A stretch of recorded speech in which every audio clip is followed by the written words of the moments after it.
Gastritis කියලා හිතු පපුව කැක්කුම කෙලවරුණේ ICU එක. ඒ දවසේ එයත් ඔයාලා වගේ සාමාන්‍ය කෙනෙක්. ළමයිගේ ස්කූල් බෑග් පැක් කරා, කෑම කෑවා, ඔෆිස් යන්න ලෑස්ති වුණා.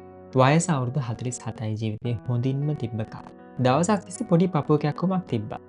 දාඩියක් ටිකක් දැම්මා. හැබැයි ගැස්ට්‍රයිටිස් කියලා හිතලා සිරප් එකක් බීලා ෂේප් එකේ හිටියා. ඩොක්ටර් කෙනෙක් ළඟට යන්න වෙලාවක් නැහැ. ඉස්පිරිතාලට යන්න හරිය අදිමදි.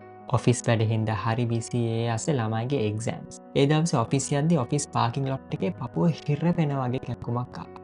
කැක්කුම අත දිගේ ගිහිල්ලා දාඩියක් ටිකක් ගන්න. ඒ වෙලාවේ එයාගේ හිතට ආවේ එයාගේ ළමයි, එයාගේ වයිෆ්.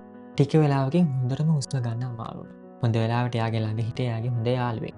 ඉක්මනට ඉස්පිරිතාලට අරන් ගියා. හොස්පිටල් එකට ගියාම තමයි හොයාගත්තේ යාට ලොකු හાર્ට් ඇටැක් එකක්. ડોක්ටර්ස්ලා ඉක්මනට එයාට අවශ්‍ය ප්‍රතිකාර ඔක්කොම ටික කරලා ICU එකට දාන්න ඕන. ICU ඇඳේදී ડોක්ටර් කිව්වා තව පැය දෙකක් ගියා නම් ඔයා අද නැහැ. දවසක් තිස්සේ අමාරුවක් තිබ්බ හැබැයි ගණන් ගත්තේ නැහැ. ප්‍රෙෂර් තිබ්බා, බෙහෙත් ගත්තේ නැහැ. කොලෙස්ටරෝල් තිබ්බා, ડોක්ටර් බෙහෙත් ගන්න කිව්වට බෙහෙත් ගන්න කැමති නැහැ කිව්වා. මට කිසි චෙකප් එකක් අවශ්‍ය නැහැ, මට කිසි ලෙඩක් නැහැ කිව්වා. ඒ හැම දෙයක්ම ICU ඇඳේදී මතක් වෙනවා. දවස් 7කින් ගෙදර ආවේ. දැන් හොඳින් ඉන්නවා. හැබැයි යාගේ හાર્ට් එකේ 40%යි දැන් වැඩ කරන්නේ. ගොඩක් මහන්සි වෙලා වැඩ කරන්න බෑ, වේගෙන් ඇවිදින්න බෑ, හතියනවා. මේ හැම දෙයක්ම මගහරින්න තිබ්බා. එයා තව ටිකක් එයා ගැන පරිස්සම් වුණා. ඔයාගේ පවුලේ අයවත් දැනුවත් කරන්න. ප්‍රෙෂර් සීනි කොලෙස්ටරෝල් තියෙනවා නම් අවශ්‍ය බෙහෙත් ටික ගන්න. පපුව කැක්කමක් තියෙනවා නම් පොඩ්ඩක්වත් රිස්ක් එකක් ගන්න එපා. මොකද ඒක heart attack එකක් වෙන්න පුළුවන්. Came down like shattered glass, clouds rolling in.